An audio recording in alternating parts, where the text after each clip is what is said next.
Just let this life take me in.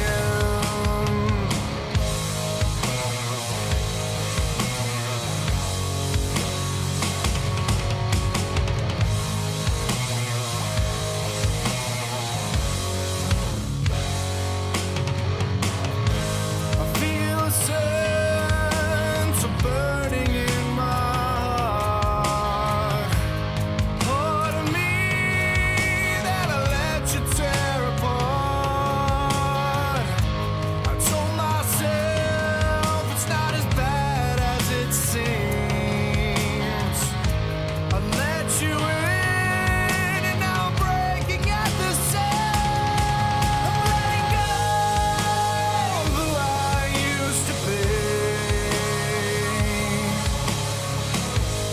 Wave goodbye to all the memories. I nod my head and turn my back to him.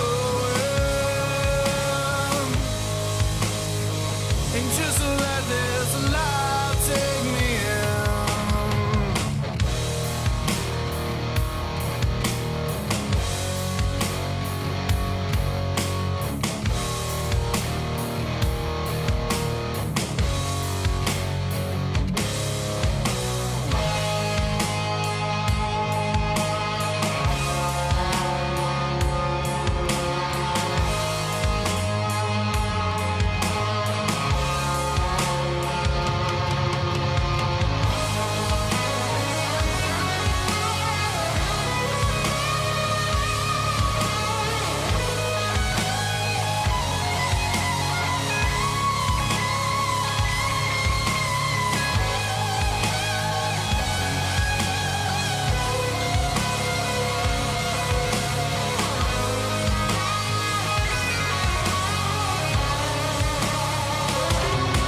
I'm letting go of who I used to be.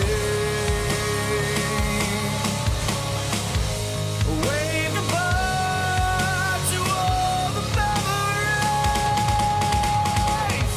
I nod my head and turn my back to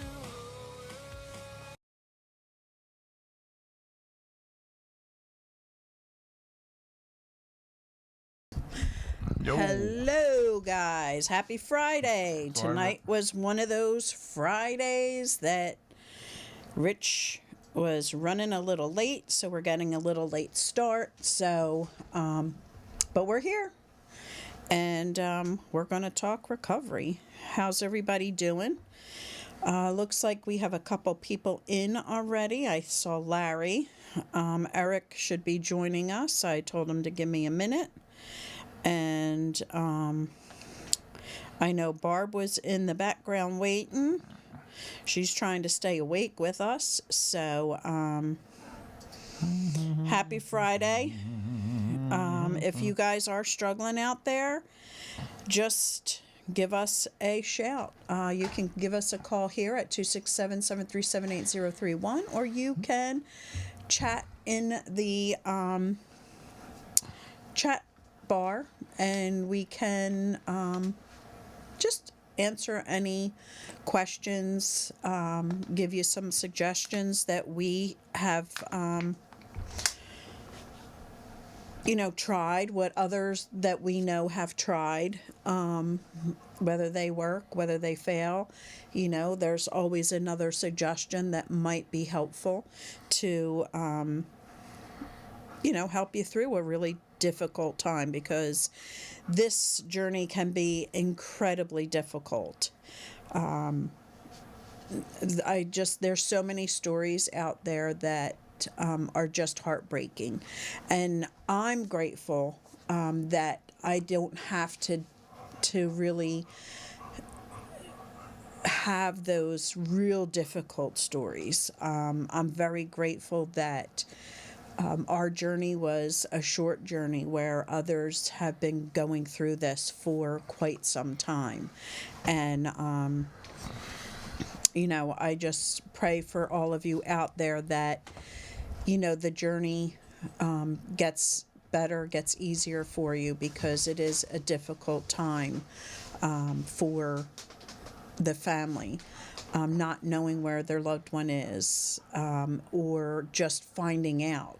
And that's what I want to touch on. We haven't really touched on that much lately. And it's been hard. We've been really trying to keep it fresh. And it's getting harder and harder to not be so redundant with, you know, the different topics, because you know, recovery is redundant. Eric says it all the time. Brian, sexy voice Brian, when he can get onto the show, he'll tell you that redundancy is what keeps people safe, what keeps people sober, what keeps people connected. And it Late is night lunch, redundancy. Deluxe loaf, deluxe loaf, deluxe loaf. meatloaf, meatloaf this week. Oh, I had meatloaf all this week because Lori made 2 giant feet loaves for Halloween. Meatloafs shaped like feet went on your toenail. Well, the people at the party, they were kind of very health conscious and didn't eat a lot of it, so Pappy had it for lunch all week. Yes, It was so delicious. and I'll have it for this weekend. So anybody out there that's struggling, please, you know, ask us anything. We're here. If you have topics that you want us to touch, you know, base on, there's some topics that we might not know anything about that we would tell you, okay, let us, you know, check into it. Let us figure out Hi, Barb. some of the things that we're learning. We've been in this now ourselves 8 years as the family members, and you know, we're still learning things every day. There's so much going on out in the recovery world, out in the active world, that I would like to, you know, hopefully get some information and get some fresh topics so that we can keep it fresh. I'm actually thinking about maybe doing this every other week, but then it gets so difficult on, you know, is it this week? Is it? So I'm just going to try. What our family meeting. Yes. Oh, they screwed everything up for us. Yeah. So I'm going to try my very best to keep this going as long as we can and not getting, you know, to the point where Although this show's starting to get in a rut, you know, there's a lot of redundancy, like Lori said. And it's hard to keep it interesting and current. Yes. Because there's only so much information to put out there without rehashing everything all the time. And also, if anybody's got any good ideas, run them by us. We're looking for ideas. Yes. Looking for ideas. And even if you're in a group or whatever, if you're in going to meetings or what have you, and you have information out there that we haven't touched on, that we really should be touching on, let us know. You text me, call me, whatever. I want to keep it as fresh as possible. So I would love some more input in the chat. If you are able to chat with us, that would be helpful. And tonight, I want to send out a special thanks to my buddy and pal Eric. We chatted a lot this afternoon. He was incredibly helpful to me, and I look forward to possibly talking to him again tomorrow. I really appreciate you, Eric. That was awesome, and Thank you, buddy. and it's on its way, and I'll call you tomorrow if I'm stuck. So thank you very much. Hey, Lar, welcome. Barb, I'm glad that you made it. You stayed awake. I know you'll be heading to bed early. Poor Barb, the barista. I tell ya, Yes. a barista never sleeps. No. You know, they're early to bed, early to rise. Yes. Makes the cream rise to the top. Right? Yeah. However that goes. Right. But I'm just going to go out on a limb here and touch base with the beginning of all of this, because there's so many people that may be in the same position that I was in the very beginning and not knowing where to go, not knowing who to reach out to, not knowing who to talk to. So I'm going to try to pull this thing up that I found earlier today, just to give us some kind of... Yeah, it's kind of weird. It's like not like something you could talk to your clergyman and all about, because not many of them are well versed in addiction. Where yes, you could go to them with other issues if it's marital or this. But when it comes to addictions, I mean, unless they specialize in it, which there are clergy and organizations and that are surrounded around recovery. Mm-hmm. But you know, it's kind of a selective group where you got to go to someone who's familiar with it and specializes in it, and don't just speculate on it and give you generic answers and this and that. And just to let you know that there's a lot of clergymen that are, and women that are in recovery themselves. So, you know, this affects everybody. And, you know, this is what we need to, you know, understand. Every meeting you go into, it starts out with, it'll never happen in my family, and guess what? It's happening. So, again, when it first happened to us, we didn't know where to go. We didn't know what to do. We didn't know how to do it. And the one thing that I got out of it, and it was through the recovery facility that really helped us with the family program. And you know, there are facilities that do like the family to be involved, and I think it's very important, and I hope that families, if you're out there, you do realize how important it is for the family involvement. That's not saying that the family cooks, cleans, and picks up and does for them. It just means that the family's there to support them when they're doing the right thing, and to try and find education and understanding of the disease so that you know your place in where you can help your loved one, instead of, you know, hurting them with you know, anger and that's like the biggest thing, because we're so lost and we're so full of fear that it comes out in a different view. So I just want to go through some steps with you that may be helpful for you. And please, if you are in the comments, please reach out and, you know, share with us your feelings. I know that maybe those that are in long term, like really long term,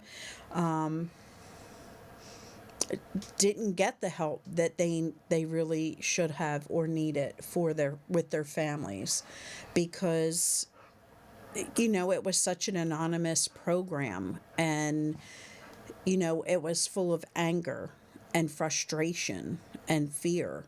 And then, you know, we come to the point where, you know, we're lost, and we're at our last nerve. It's, you know, okay, you need to leave. I can't live like this. I can't watch you kill yourself. And we come into a new understanding the more that this is coming to the forefront and people are talking about it. People are no longer anonymous, and they're sharing their experiences to help the next person to get where they need to be, is helping the family members as well. And I am grateful for the time that this happened to us, because it was in the forefront. It was the beginning of the epidemic, and there was so much information out there, and there was so much help out there for the families. However, the families just weren't going. They, you know, they were still into that shame, and not wanting anybody to know that this is what's going on in our homes. So with that, more and more people are getting out there. They are getting into meetings. And again, I share with you, it doesn't matter which, meeting you go to, which program you follow, as long as you're following something or you're getting at least some therapy. And I mean therapy in, a therapist that, helps, that, has some addiction background, and not, family therapist that really hasn't dealt with addiction. I just think that there's such a difference between, adolescent behavior and addictive personality behavior, don't you? Mm-hmm. And I think that's the most important thing, that we look at it like that. And just like you would go to a doctor and they say, well, listen, you need to do this. Well, okay, so you need to find a doctor that specializes in the kidney, but you have also a substance use disorder, or you have had, they need to know all this background, and they need to be educated on, the heart, everything that. I heard a commercial today, the Fanny doctor, or proctologist. How do you get out of bed every day before we go to work? I don't know. That's all I could think about. I don't know. I'm listening to this guy's commercial. Some people. I'm like, oh man, I'm fully going to work today dealing with these. What's some people, who knows? That's the Fanny doctor. That's his nickname. Like, oh my god. Mm-hmm. So if you have any tips on what would have made your recovery easier, feel free to share with us. And I see there's 10 tips. I saw this today on dealing with a loved one who is struggling with substance use disorder. And the very first thing is to learn as much as possible about addiction. And like Pappy and I always say, we always thought we knew about addiction because I grew up in it. Most people Right. think they understand what addiction is. And Yeah. It's a choice. It's merely just a flawed. All they have to do is put it down. That's their idea of what it is. It's usually very flawed and wrong. So, I mean, that really is where we need to start, is starting to understand it. Understand why they can't stop. Understand why. Even understanding your own addiction. I mean, we were always talking from, another party's aspect. But even, understanding your own addiction, why you do the things you do. And all that's very helpful for you to understand. I mean, the driving forces behind it, and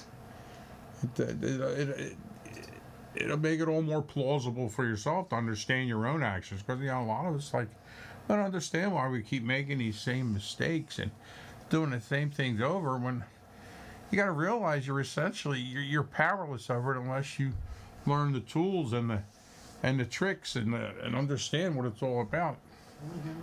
To help you get a hold of it. What's that?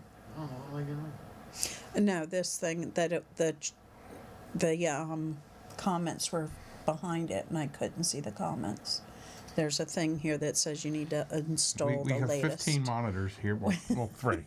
And I'm Two regular ones, and then we got a big screen TV over there. But look at everything's backwards on this thing.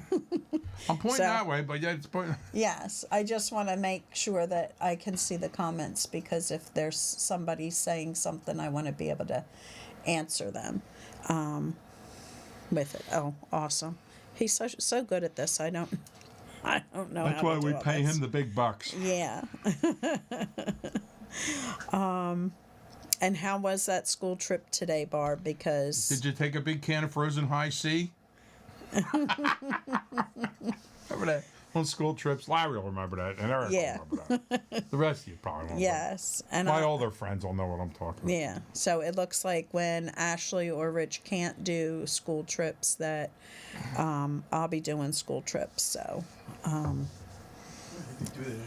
looking forward to that So coming am up. I. Yeah, I'm gonna do my first school event with her on the 10th with taking Bub with us and going to their harvest thing. So looking forward to that. Larry says things at risk to our sobriety, letting go of victimhood, living in the moment. Oh, Nifty 50s is my favorite. Ashley was just talking about that. I could really go for some Nifty 50 onion rings. So now I've been, chomping at the bit. We may have to do that on Sunday because now I really want some onion rings. I love them big ass onion rings. They have the could just best. say, can I have 3 orders of onion rings and a chocolate milkshake? Yes. And what is Otherworld? You'll have to share that with me. As I'm always looking for something to do with the kids. So, yes, we have to really be cautious on anything that would jeopardize our sobriety. But also, we as family members have to remember that we need to be cautious of, what part we're playing in that, and not causing, a relapse. And in reality, you're probably not causing a relapse. The relapse is already in motion, and you're going to become the reason. You're going to be the excuse. So we have to be cautious. We can't walk around on eggshells and protect the feelings, because they need to learn how to live in life, in real life, and deal with the real life situations. That's very important. But it's hard. It's so hard for people that are afraid, Right now, I am in a good place, not wanting to drink, but sometimes it creeps up. And it does. It's going to creep up. There's going to be moments or memories or situations that bring you back to that thought. And we say it all the time. It could be a barbecue. It could be the first day of spring. It could be the first snow. It could be, out there raking leaves. Could be a song. It could be a song. And they do pop up out of nowhere. And I just because we are in recovery from nicotine, smoking cigarettes.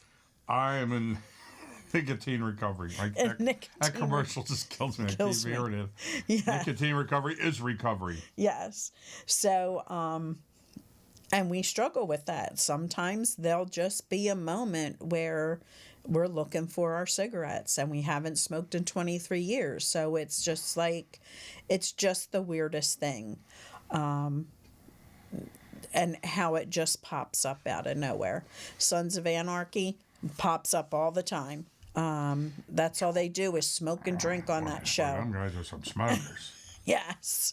Hey, John, welcome. So these are just little situations that John, got your heater on behind me. I had to fire it up tonight. The other one's up in the attic. Works great. Barb's addicted to air. I'm addicted to air.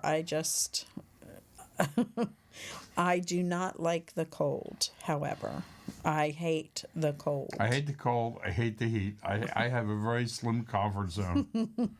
Like 65 to 75. I'm Yes. good. Anything more or less than that, I'm miserable. Yes, I'm thinking that I'm going to be moving my retirement thoughts to South Carolina. That way I don't get much snow, but I'm close to the beach, so I was thinking Camden was more in the budget, but I don't care if I have the to live on temperature's a pretty much the same. Though. if I have to move to a bench down in South Carolina. I heard a funny one That's the where other day. I'm going. Atlantic City is Camden by the sea. I just can't get that out of my head. I heard somebody say that. I just had to laugh. Yeah, that's funny. But you know, we just have to be cautious of where we're going with, you know, our thoughts and our actions. And our loved ones have to be careful of, you know, where they're at in their head and who they are reaching out to help get them back on track. You know, while I'm thinking of it, before I lose that thought, I heard an interesting thing. Like one of the people we're with all the time in our meetings brought up that they're having a bar mitzvah in the family for somebody, her granddaughter, and it's they have another granddaughter who's in recovery. She's young, and they're going to have mocktails. And you know, just because of that issue, and I'm like, I'm on the fact that it's a good thing, but I just wonder, are they going to make this individual feel so guilty? You know, when everybody else saying stuff, you know what I mean? Like, because that's a big to do with the Jewish religion. You know, it's it's kind of like the Sweet 16 for everybody else. The other girls entering into womanhood and all around, and it's a big get together and celebration. And I don't know, I just feel bad for the one in recovery because like everybody's going to be like, you know, I'm going to sit here thinking I can't have a Manischewitz because of that person. Because she can't control her urges. And Right. And again, I hope it's not the case, but that's all I could think, you know. and again, she's in early recovery. And that's what we have to keep our mindset on. That person, anybody out there that's in early recovery, whether it's their 21st birthday, whether it's bar mitzvah, whatever itzvah, you have to consider the person that is in early recovery. We have to. And yeah, I mean, I commend them for doing that and keeping that in mind. But you know, in the same token, I'm feeling bad for the other person. I hope they don't feel guilty about that, you know, or uncomfortable. And this is a family that does not have alcohol in their house on any occasion. So yeah, they're not like big, but they're not big drinkers. But you know, it's the type of celebration where that's kind of goes hand in hand. It's like going to a dry wedding. You know, I don't know if you've ever been to one. They're a lot more subdued than ones without it, but you know, nonetheless, sometimes you know that needs to be the way and the case. You know? I mean, we have great parties free of alcohol, but we're accustomed to that, you know. It's like, you know, you got your party warriors, you know, the people that go to weddings and at the open bar, they're gonna get their money's worth, and they're not regular drinkers, and oh my God, they get so out of hand because they can't handle it. You know, you know,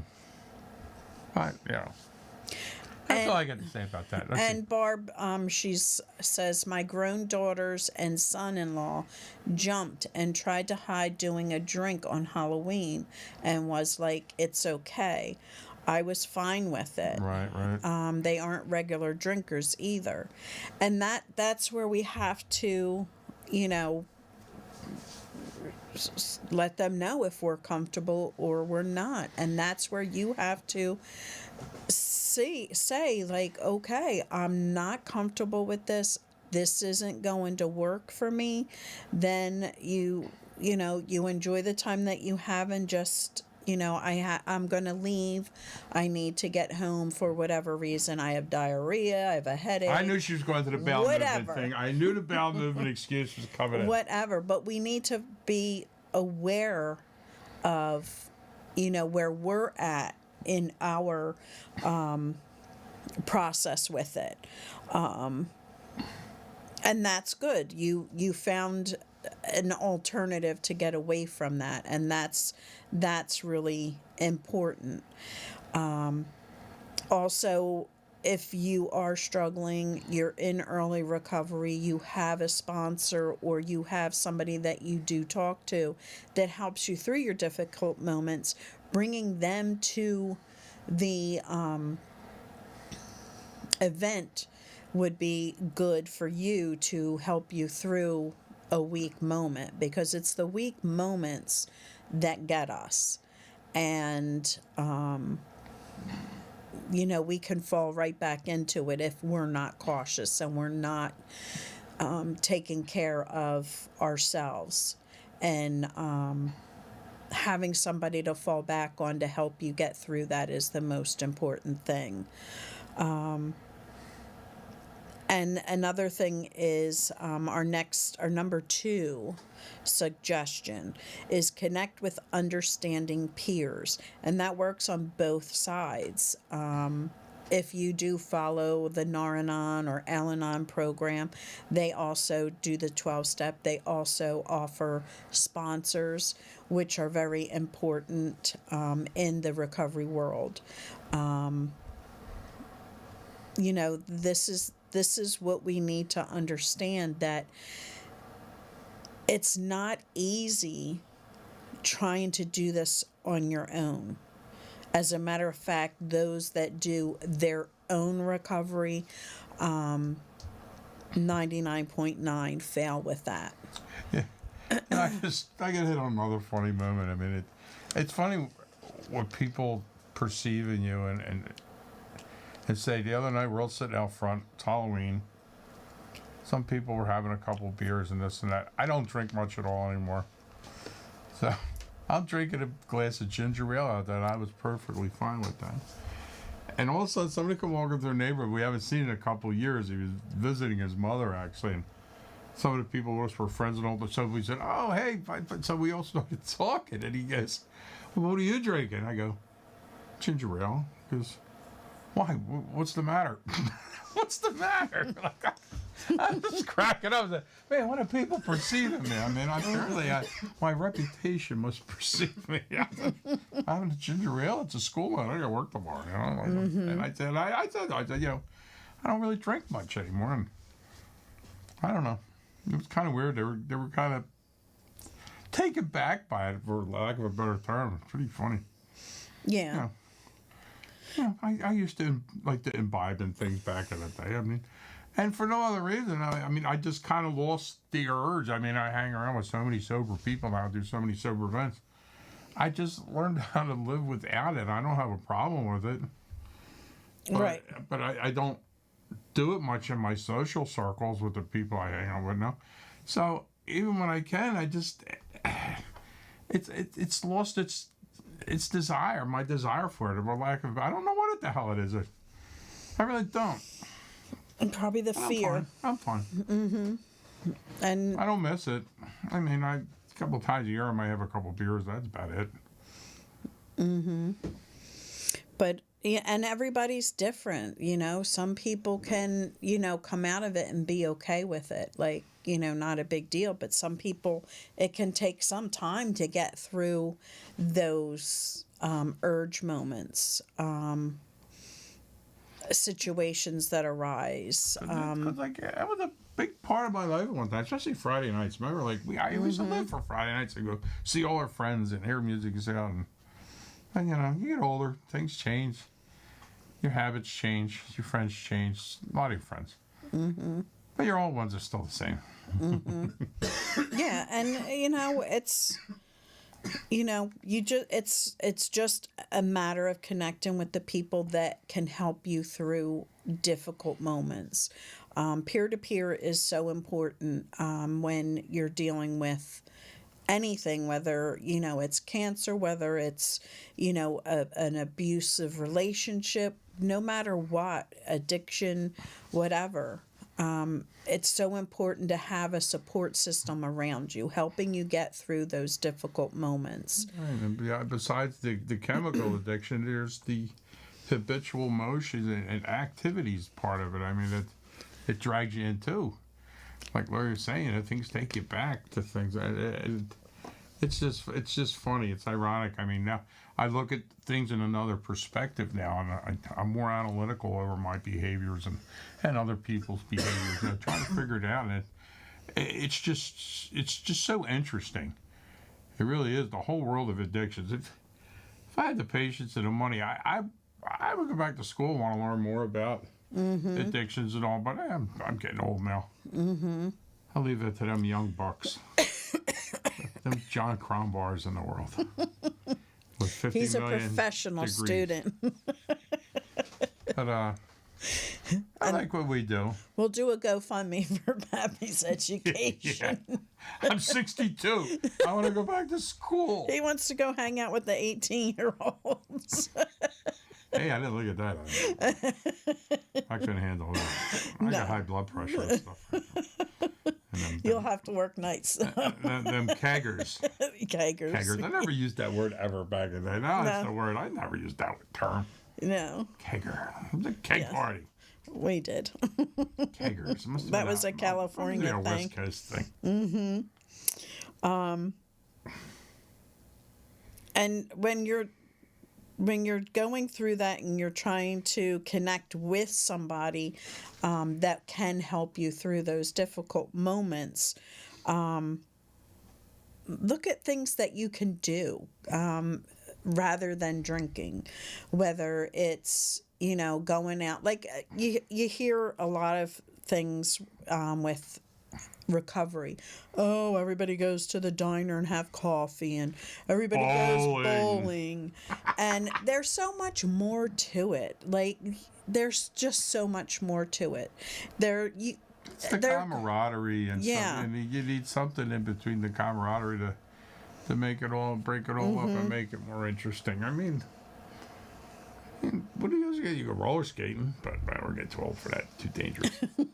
But no, there's so many things you can do out there. And then when you're in a group of people going through the same situation that you're going through, yes, money can be an object. Yes, I get it. Early recovery, you're trying to gain back everything that you have lost or was taken from you, and getting on your feet and trying to, pay off debts that was caused from your use, your active use. But there's a group of people that you can get together. That parks are free, grab a frisbee, everybody make something to, eat during the day. There's parks that have different, like volleyball courts, Can basketball you see us courts. call our friends? Say, hey, let's grab a frisbee. Yeah, no. We'd all break a hip. My friend, We're too old and out of shape. have you ever seen a show like that? I mean, I just tell you the way it is, the reality. Yes. But But these are just some of the things that you don't think about because you're always in that, I need to go to a meeting, I need to go to work, I need to take care of this, I need to take care of that. You have to give yourself time. It's so important to find that, what do you call it? You time, that, what do I call it all the time? I don't know where you're going with this. It's out of my head. But, finding downtime that you're not engulfed in that, especially after, it's important to do the 90 meetings in 90 days. It's very important to keep that going after treatment, because you need to get that regimented. So once you get through that, Larry, go dancing. But still, grab a frisbee, grab wiffle ball, go to the park, do something with the group of people that you've been going to meetings right, with. instead of just sitting there at a meeting and repeat, go have some Right. fun and a little camaraderie and Right. some conversation. Mm-hmm. Maybe have somebody speak at the thing there and all. You make it more fun and more engaging. Yeah, and just take time for life, on a better term, and try and talk to the people that you are in contact with your peers that have been through maybe some of the things that you've been through. And when you have a problem that comes up that they may have, worked out along the way, talk to them. Like Livergren's alumni meetings. They are so fun and lighthearted. I mean, and everybody's gets along so well, and they're fun. They're not just like so regimented. They're like, I mean, everybody enjoys each other, and it's just a nice place to be. And I mean, you got to find a meeting like that resonates with you. We always say that. And you got to search around sometimes a little bit, And a lot of people will sit back and think the meditation, the praying, the yoga, and all of that is ridiculous and it's just BS. But if you really drum circles, not my thing. Not my thing. Drum circles are not my thing. Kumbaya. But I like to listen to music. Love the people. I'm just not a drum circle guy. And that's fine. So then And I'm not built for yoga. you go to, something else. But you have to find that niche that works for you, that you want to do on your downtime. That self-care. That's the word I was looking for. The self-care. She tricked me into yoga one time. I thought she said yogurt. I said, yeah, I'll go. But if you really give it the time and you really just clear your head, it's very relaxing and it's very helpful with your mental, state. It can help you find some peace. What was that time again called? Self-care. Self-care. Self-care. I have self-care every other Thursday. I go to bingo. Or I go to the flower show. Whatever works for you, whatever helps you. Some buffet. People His is a buffet. And I come home very happy. Some people like to mess around with gardening, painting. Like, find that niche that helps you get that self-care, just that downtime, that relaxing time, that, like, you're not thinking about a meeting. You're not thinking about a bill that needs to be paid. You're not thinking about, I need to do this, that, or the other thing. I love to watch my grandchildren go nuts at the playground. I find that very uplifting. I'm sitting on a bench myself, but they're just going to town nuts. I mean, they love it. Yes. Or dancing. Go dancing. But be careful of going dancing. Make sure that it is a place that, you can deal with. Good night, Barb. Got to go to sleep and do bingo. I do bingo too. Have a great week, guys. You have a great week as well. Virtual appliance repair is very, very uplifting. It really makes you feel like you've accomplished something. I can't wait till I get home from my gig tomorrow and see how relaxed she is. And I will make sure that I unplug that before I start doing any repairs. But that's the most important thing, that we pay attention to our self-care, because that is the most important part of recovery, is the self-care process. If you don't like jogging, then take a walk. If you don't like jogging or walking, get a bike. There's just so many other things that we can do to find self-care. What's your favorite self-care, son? CB? I guess. CB, getting into the ham radio, music, learning an instrument. There's just so many things out there that can help us find what we need to free up some of our time, because sometimes we're just so caught up in, life and trying to get back on our feet again, that we forget that, we need to turn our brains off and give it a rest. So keep that in mind. There's also they also suggest family therapy sessions where, again, I suggest that it's a therapy session that helps with substance use. If you are dealing with depression, anxiety, any of the mental health disabilities, make sure you see a therapist that can help you with that also deals with substance use, or if it's a cancer, if it's kidney disease, diabetes, just make sure that this is who you're seeing with the addiction process as well. And it's very important also to make sure that you're eating properly, because I don't, as you can see. It's Halloween. I am very proud of myself. I have not had a piece of candy since Halloween Day. It is calling out my name, but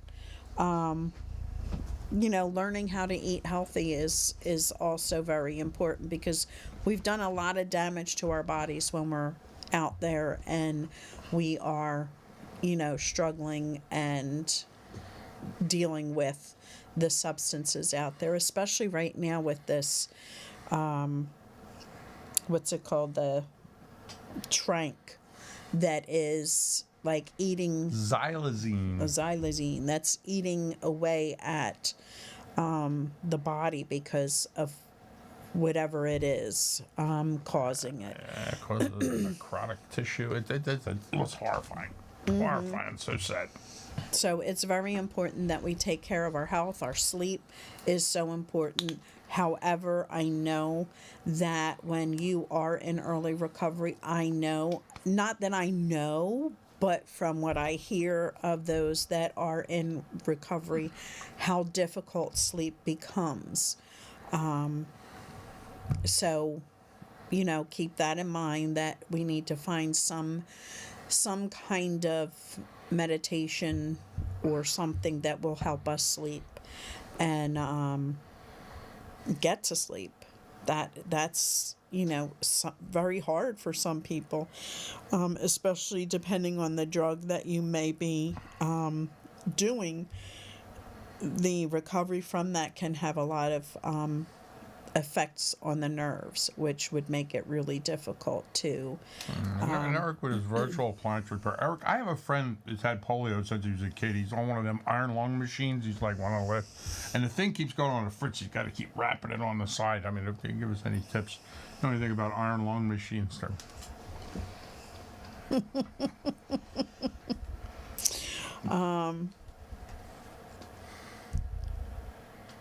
So I'm going to read this. So, manage expectations. When a person enters addiction treatment and the family embarks on the recovery journey, the sense of hope everyone feels can be exciting.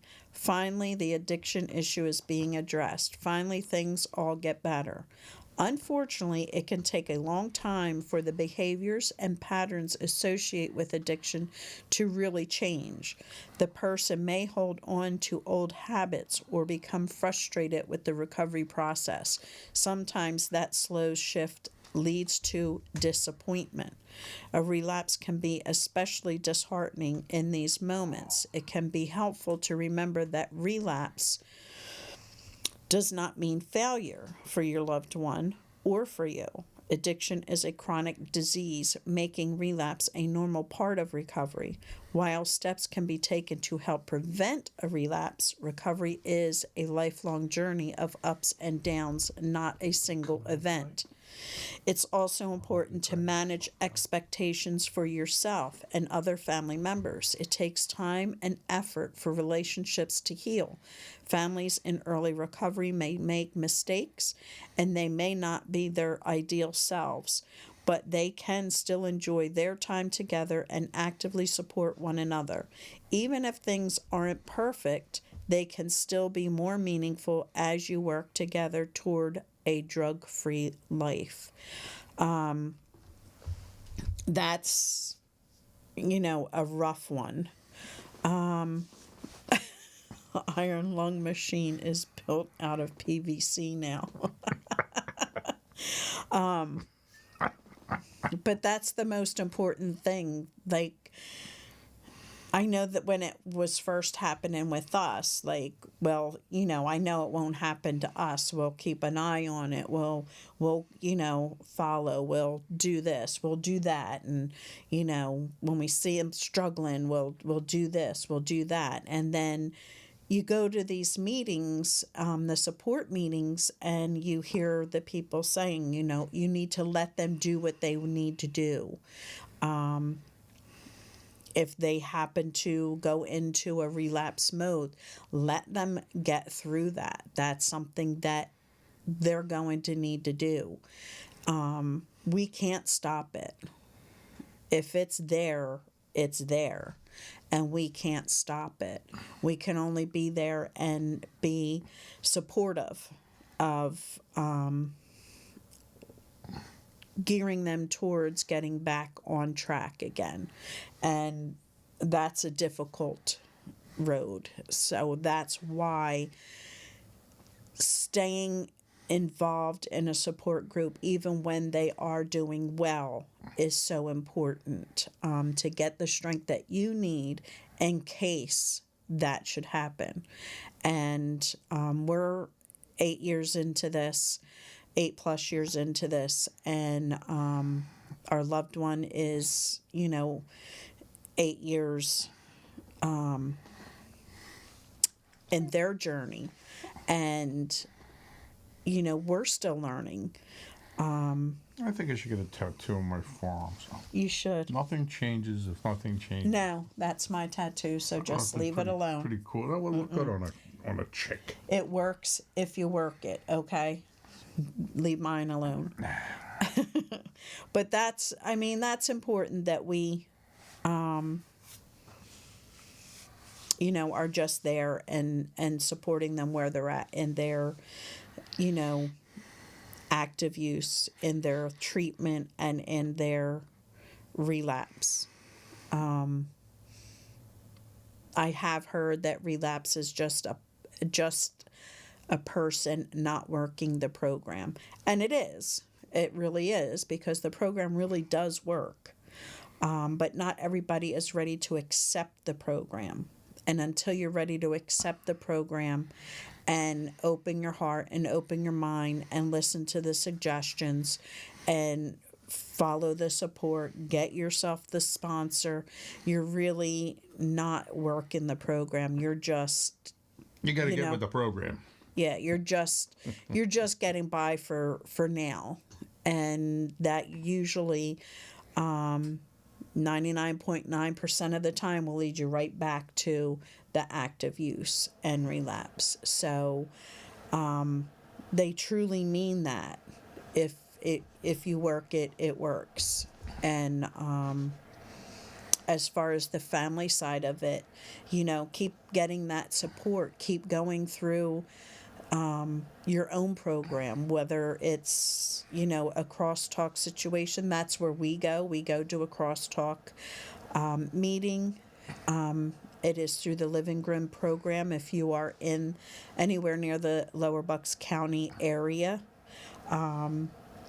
feel free to come out, and it's open to the community. It's free. It's open to the community. You don't have to have somebody there in treatment.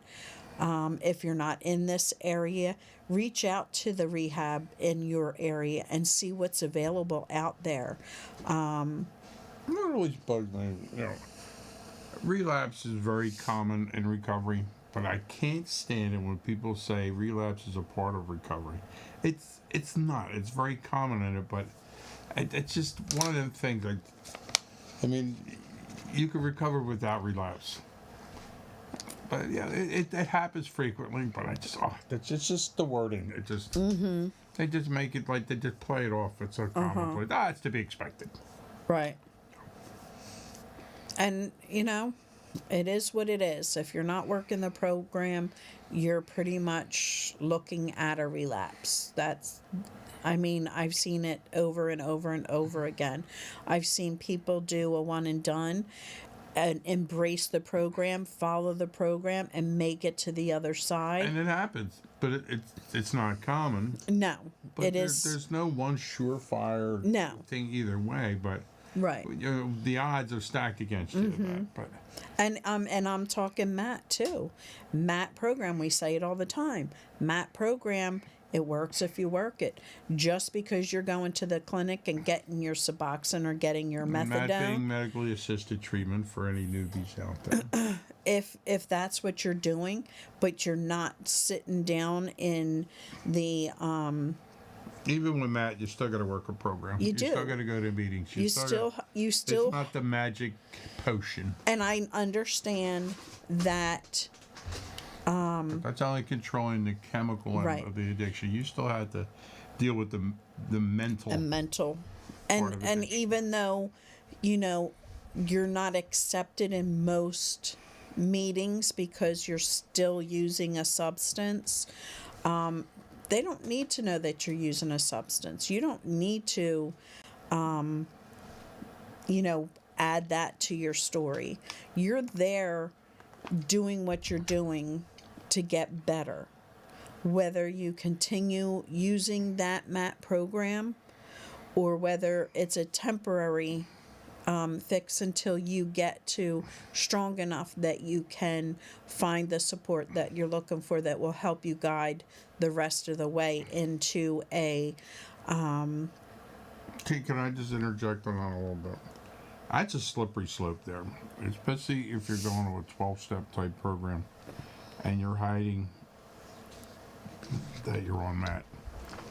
Because should you become exposed, they're very passionate. 12-steppers are very passionate about the 12 steps. So you're going to be met with some dismay should they find out you're on MAT. I mean, my suggestion is to stay in a group in a meeting that engages in MAT type treatment and all, and stay in a group of your peers. That's just my advice. And fortunately, at this time, there are MAT programs starting up. MAT meetings starting up in several different locations. So, be vigilant. Talk to your counselor at the facility you're getting your MAT medication. Ask where these meetings are. Also join in on their group meetings and join in any meetings that they have and counselors. It's so important that you get that support and they're working towards weaning you down so that you can live a life without that dependency as well. But I got to warn you that different types of recovery are very passionate about their approach. It's like religion. Not all religions appreciate each other's followings and beliefs and this and that. Some people can be very opinionated in recovery. As for me and Lori, we have to keep an open mind to all paths to recovery. We don't recommend one over the other. It's whatever works for you. Stick with it, go with it, embrace it. But I just got to put that warning out there that people are very passionate about their paths to recovery. Yes. And they become holier than thou sometimes. And they could be nasty. They try, like Lori said, if you're on MAT, 12-steppers will say, you're not really clean and serene, not really, because you're not chemical free. I mean, It's sad. It's the truth, though. We just got to tell you what's going on out there. I'm not going to sugarcoat it for you. Right. I'm going to tell you that's the way it is out there, you know. AA people are very strict to the big book and the AA rule. I mean, everybody is a little different. That's why it's best to try different groups so you find one that resonates best with you. And I'm going to tell you, the best group that to resonate with somebody is the one that will call you out on your shit, because when they're sitting there sugarcoating it and giving you a pat on the back, oh, you'll do better tomorrow. That's just keeping you back. That's just holding you back. We got to watch our wording out there. You said the S word. Eric, Our grandson have a is good getting, night. Our grandson is getting a potty mouth. He is. Good night, Eric. Thank you for everything. So we got to start being on our best behavior, Yes. watching our P's and Q's. Yes. Because, man, he's like a magnet with phrases again. Oh, my God. He He is. heard, like, oh, shit on Halloween, and that's all he's saying now. Oh, my God. What's going on? Yes. Somebody said it outside. I don't know, and Yes. he just can't let it go. Right. But, you know, this is what is needed in our community, that we have to be there for one another. It's so important that we have that structure, that we have that support, that we can keep people going. Eric, I'll see you tomorrow. I'll talk to you tomorrow. I may see you tomorrow. Depends on how bad that I think I Lawrence need Welk you comes virtually. on his public broadcasting channel at this time. Yes. He always bails at this time. Yes. Lawrence Welk, with the Simonsky sisters. Now it's saying the next one is stay in touch with your personal joy. It could be playing an instrument, taking nature photographs, volunteering with animals, playing with children, gardening, cooking, crafting. We already went over that, and they Playing are with children. You got to be careful with that one.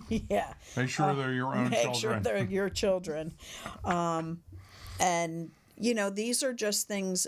Anything that brings joy to your life, whether it's sitting on the beach, listening to the waves hit the beach, whether it's, you know, taking a walk through the woods, whatever brings you joy, it's so important that you grasp onto that and take you a walk do around it. the buffet. Take a couple yeah. loops around.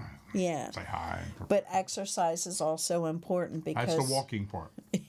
yeah. They're very. Whatever There's a lot it of thought takes. put into buffets. You get Yeah. your exercise and your nourishment. Yes, but exercise is important because it releases those adrenalines that you have been getting chemically, The endorphins. and now everything's dopamine running, lifting weights, doing and a wait every time I gym. get out of my chair. Yes, these are things that will help you to gain strength and to help get you where you need to be a lot faster than just sitting down and thinking about it. Setting a schedule, a sleep schedule, a wake schedule, keeping it, that when you're in treatment, it's up at a certain time, get your bed made, go to breakfast, and it's just so regimented throughout the day, every day. And keeping that schedule is so important to keep you where you need to be. That way you're not stressing on, I have to be here, I have to be there. Oh, I got up late. Now your day's all shuffled because you're running late on everything. So if you're running late at one point, the rest of the day is going to be behind. And, it's not a good place to be in your head when you're in recovery. So try to, wake up a little earlier than you're used to so that you have a moment of meditation, prayer, whatever, a walk, whatever gets your adrenaline going and helps you get through the day. I can't say that enough. I wish I could sleep, but, it's what happens. Also finding a therapist just for yourself, whether it's a family member or you in recovery. A family session is great because we can get things out and we can have somebody there to mediate for us so that it doesn't get ugly and anger and you have a referee there for you. But it's also important that you also get your own therapist so that you can get to where you need to be. Educate and advocate. Always advocate for yourself, because if you just sit back and let things happen according to the insurance, you're going to get less of what you deserve and what you pay for. So make sure that you are, advocating for yourself. Make sure you have a family member that's helping you advocate to get the best possible treatment that you can and the longest possible treatment that you can. That's so important. I can't even tell you enough how important that is, because the insurance companies are counting on you to say, okay, if that's what you say, then that's what I'll do. In your head, knowing that you need more time, you need more strength. So don't let them make those decisions for your health. And I can't stress enough, when you're coming out of treatment, to really truly consider. Nobody wants to think about, rooming with people that they don't know, rooming with different age groups. I think living in extended care is really vital to keeping yourself going in the right direction. And I'm not going to say that every recovery house out there is a good recovery house, but if you're really in it to win it, you're going to make it through that process. And if you do go to that recovery house, then you don't like it, then look for the next one. Look at their alumni. See how big their alumni. If they have a large alumni, they're doing something right. So look for that also. And if you're a family member and you're saying, go to this house, guess what? They're going to go to that house and they're going to say they got bed bugs, there's no food, They're dealing drugs. They're dealing drugs in there. They're doing drugs all over. Always heard that one. Research it. Don't always trust what they're telling you, because it can be further from the truth, because they don't want to be there. They want to be back at home manipulating the situation, especially if they're not working the program and are in the relapse mode. That's what's going to happen. So keep that in check. I'm not saying that everybody's going to love being in a recovery house, but as a friend of mine says, don't look at it as a recovery house. Look at it as, you go to college and you're in dorms. Make it work for yourself. Take those suggestions, take that support, take that help that's out there, because everybody needs support. I don't care if it's a family member. I don't care if it's somebody that's in early recovery. I don't care if it's somebody in long-term recovery. We all need support of some kind. We need somebody to talk to and get the shit that's sitting on our chests out, and just be healthy with ourselves. And it doesn't matter if you're in recovery or you're a family member. Look for events that are going on. Look for resources through your government. Look through resources at the rehabs, at recovery houses, at anything that has to do with recovery, and look where these resources are and look where you can go. I know one of the biggest struggles that we have as people in recovery is finding a job when they come out, if they don't have a job already. And, some people may have a a long time with no job experience because they've been dealing with their addiction for so long. We have people that are out there that have legal issues and can really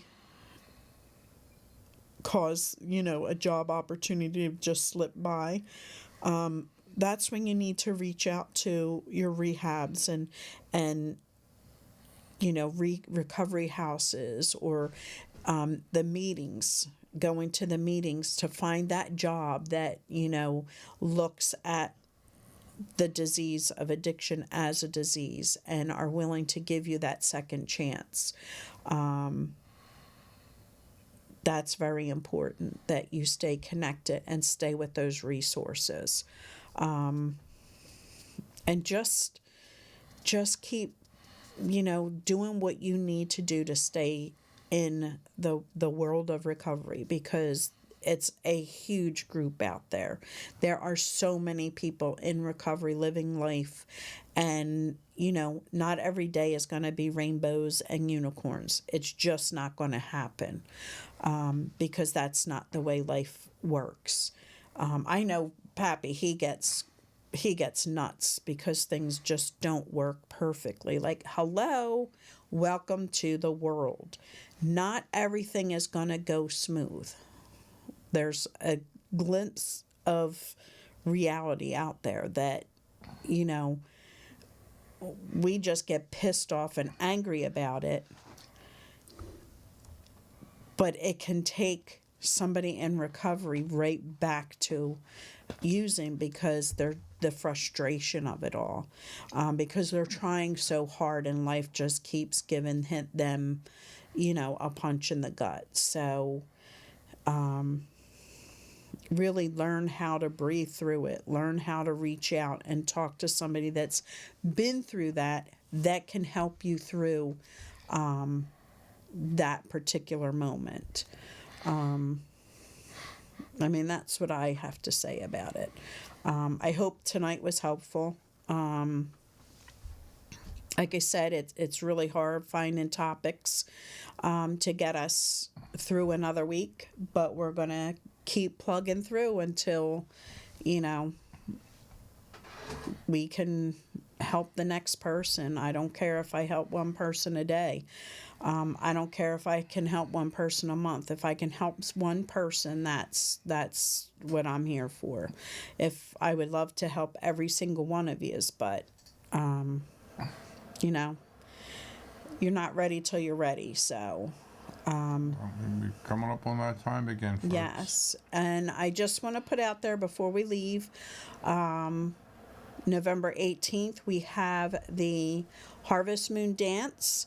If you are in the Lower Bucks area, tickets are $40 a person. It's a dinner dance. We will have raffles, 50/50s.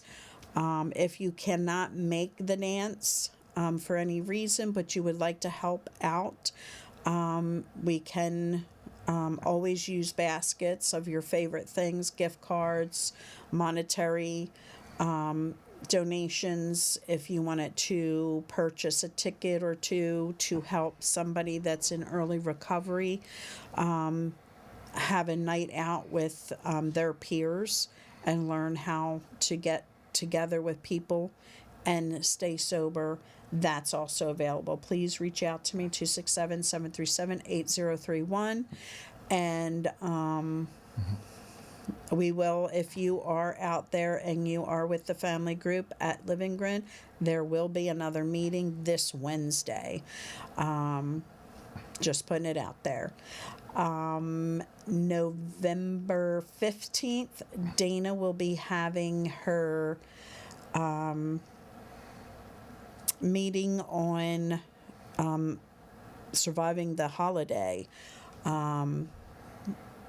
in early recovery. So that is also at Living Grin. It is also in the Chapman Building, and it is from 6:30 to 8 o'clock. So with that, everybody, have a great night. Have a great week. We will be back here next week. And again, check Living Hopeful page if you don't see us. I will be putting out there if it's canceled or if we're running late. Talk to you later. Have a great night. Thanks, gang. Remember, recovery works if you work it. Peace out, everybody. Good night. Love you guys. Thanks for tuning in.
Sometimes the days get so long,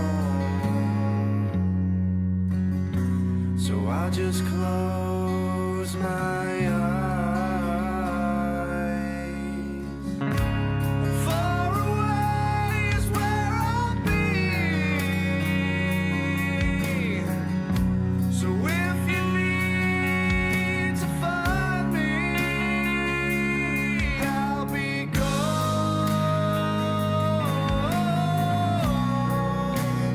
on my own. I can't tell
What an excellent day for an exorcism.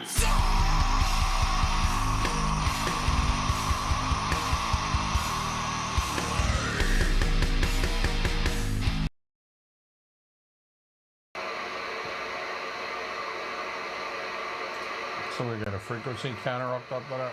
Yeah, it's actually stock. It mounts